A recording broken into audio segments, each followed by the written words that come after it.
प्रवीण जी गोरखपुर से।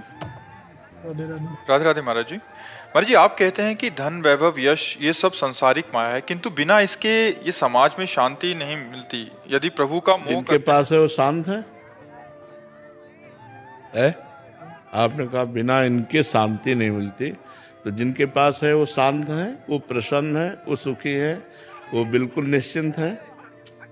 समाज में इनके बिना वो उतना सम्मान नहीं मिलता, उसका अभाव लगता। इस बात की भी हम काट करते हैं, बाबा जी लंगोटी लगा के घूमते हैं, जो जितना बैरागी होता है संसार उसी को सम्मान करता है। आप बोलो, समाज किसको सम्मान करता है? किसी करोड़पति के आगे दंडवत कभी हुए हो? और बाबा जी के आगे दंडवत होते हो कि नहीं? तो आखिरकार तुम भी सम्मान किसको देते हो, वैराग्य को या भोगों को? वैराग्य। तो ये हमारी एक सोच बन गई है, वो झूठी समाज है, ये झूठा जगत है। अगर आपने नाम जप नहीं किया, भजन नहीं किया, अभी शरीर छूट गया तो शरीर भी छूट जाएगा, मकान भी छूट जाएगा, बैंक बैलेंस भी छूट जाएगा, घोड़ा गाड़ी भी छूट जाएगा, फिर क्या आपके पास रहा? शांति तो भगवान के भजन से है। और भगवान ने सबको ये अपने भाग्य के अनुसार रुपया, खान पान, मकान दिया है, नहीं दिया है? तुम्हारा जैसा भाग्य वैसा तुम्हें पत्नी मिली, वैसा तुम्हें धन मिला, वैसा तुम्हें भोग नहीं। बहुत से ऐसे हैं कि करोड़पति हैं, उनके पास पत्नी नहीं है।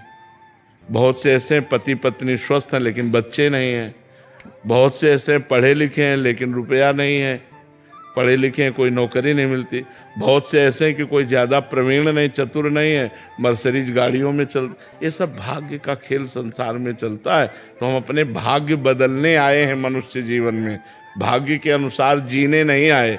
हम ऐसा भजन करें, ऐसा तप करें, ऐसा दान पुण्य परोपकार करें, तीर्थयाटन करें कि हमें अगला जो मिले वो बहुत अच्छा मिले। अगर हम इसी में केवल दृष्टि रखेंगे तो हमारी दृष्टि गलत भी हो सकती है। तो वो रुपया किस काम का, वो तो नाश कर देगा। धर्म से चलोगे तो दीपक की तरह जलोगे, और अधर्म से चलोगे तो हाइलोजन की तरह जलोगे लेकिन फ्यूज हो जाओगे, एकदम चमकोगे और फ्यूज हो जाओगे। दीपक की तरह जलो लेकिन लंबे समय तक जियो, आनंद पूर्वक जियो। वो है भगवान का आश्रय, भगवान का भजन और धर्म पूर्वक कमाया हुआ धन। नहीं तो बहुत से ऐसे तुम्हारे पास, तुमको तो दूर से देखने में लगेगा। सुखी वही है जो भगवान का आश्रय लिए है और धर्म से चल रहा है, नाम जप कर रहा है, वो चैन की रोटी खाता है, वो आनंद से सोता है, वो निश्चिंत रहता है। जो पाप कर्म करता है वो भयभीत रहता है, दिमाग ही भयभीत कर देता है। ज़्यादा पाप कर्म हो जाए तो आपका दिमाग ही आपको नष्ट करवा देगा। पाप बढ़ जाए और अंदर इतना निगेटिव विचारों की जाल बिछ जाते हैं कि जीना मुश्किल हो जाता है। अंदर की सोच से, बाहर सब बढ़िया है लेकिन अंदर की सोच उसको खोखला किए दे रही है, अब वो अपने को ही नष्ट कर लेता है।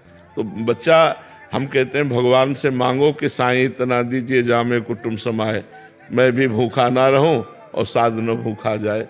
तो भगवान वैसे सबको दिए हैं अपने अपने भाग्य के अनुसार। मेहनत से कमाओ और मेहनत से जो सुख मिले वो ठीक, दूसरों के देख करके, इच्छा करके अधर्म आचरण मत करो, गलत आचरण मत करो। सम्मान भगवान के भजन से मिलता है। बच्चा, आज आप आए हो तो किस लिए आए हो? क्या मकान देखने आए हो, या धन देखने आए हो, या वैभव देखने आए हो? आप एक साधु से मिलने देखने आए। और साधु का मतलब भगवान का भक्त, भगवान से जुड़ा हुआ, भगवान का भजन करने वाला। तो आप जो देखने आए हो, जो सत्संग सुनने आए हो, जो अपने जीवन को सुधारने आए हो, तो भगवान के जुड़े होने के कारण ही तो आप हमसे प्यार करते हो। तो आप क्यों नहीं भगवान से जुड़ सकते? आप सोचो, भगवान से क्यों नहीं जुड़ सकते? वास्तविक सम्मान भगवान से मिलता है, वास्तविक धन भगवान से मिलता है, वास्तविक सुख भगवान से मिलता है। देखो, तुम्हारे परिवार में 4-5 लोग होंगे, 10 लोग होंगे, आप उनके लिए परेशान हो। हमारे परिवार में 500 लोग हैं और चिंता ना हमको है, ना इनको है, ना किसी को है। चिंता किसी को नहीं है और व्यवस्था बहुत प्रभु कर लेते हैं। ये बात जानते हो? यही बात जलाना चाहते हैं। देता है मालिक, दे रहा है।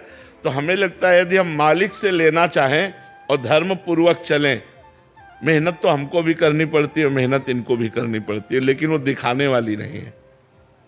साधना ये भी कर रहे हैं, साधना हम भी कर रहे हैं, और ये हम आपसे बात कर रहे हैं, हम अपनी ड्यूटी निर्वाह कर रहे हैं, हमारी पेमेंट मालिक देता है, हम तुमसे पेमेंट नहीं लेते। तो हमारा मालिक पेमेंट देता है, लेकिन वो बड़ा रईस है तो बड़ी पेमेंट देता है। काम छोटा, पेमेंट बड़ी। अब ये छोटे लोगों के नौकर बनोगे तो पेमेंट छोटी मिलेगी, बड़े के बनोगे तो बड़ी पेमेंट मिलेगी। तो इसलिए हमें लगता है बड़े के बनो। ये छोटे काम करते हुए भी भगवान से, तो वो जब देगा तो बहुत बड़ा बना देगा। आपकी पेमेंट में क्या? कृपा, आनंद, सुख, प्यार, क्या नहीं मिलता हमें बताओ? हमें ये बताओ कि ये नहीं मिलता। सबसे बड़े मालिक के हाथ में दे दिया। बिल्कुल, अपना जीवन उनके हवाले कर दिया।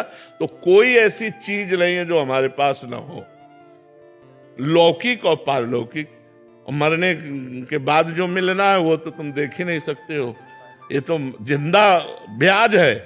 जो मूल मिलेगा वो तो तुम देख ही नहीं सकते हो। तो चकाचक आनंद है। तो इसलिए बच्चा, राधा राधा रटो और इस लोक में जो दुख सुख पड़े सह लो, और फिर आगे बड़ा मंगल हो जाएगा। पाप कर्म मत करो। अगर धन की ही चाह है तो इतना धन दे देंगे कि चाह खत्म हो जाएगी। आप भजन करो केवल, किसी भी तरह की कोई टेंशन नहीं, नो टेंशन, नो प्रॉब्लम, एकदम आनंद ही आनंद। तो ये आनंद कैसे मिला? भगवान की शरण में। नाम जप से। हाँ, तो हम तुम्हें बताते हैं, न रुपया में शांति, न मकान में शांति, न पद में शांति, न प्रतिष्ठा में शांति, भगवान में है। भगवान को अपना लो, परम शांत, परम आनंद हो जाओगे।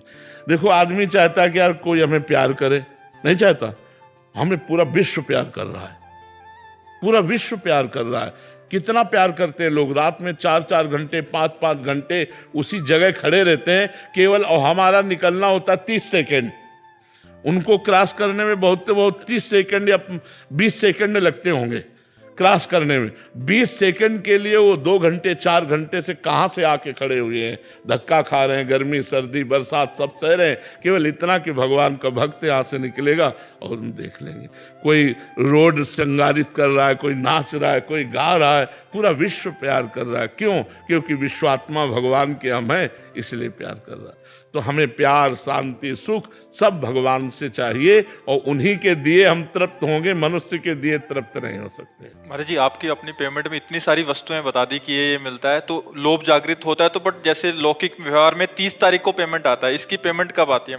जब चाहो तब, जितनी चाहो तब उतनी, जब चाहो तब, और जितनी चाहो उतनी। और कुछ न चाहो तो भगवान अपने आप को दे देते हैं, मालिक अपने आप को दे देते हैं कि मैं तुम्हारा और सारा वैभव तुम्हारा।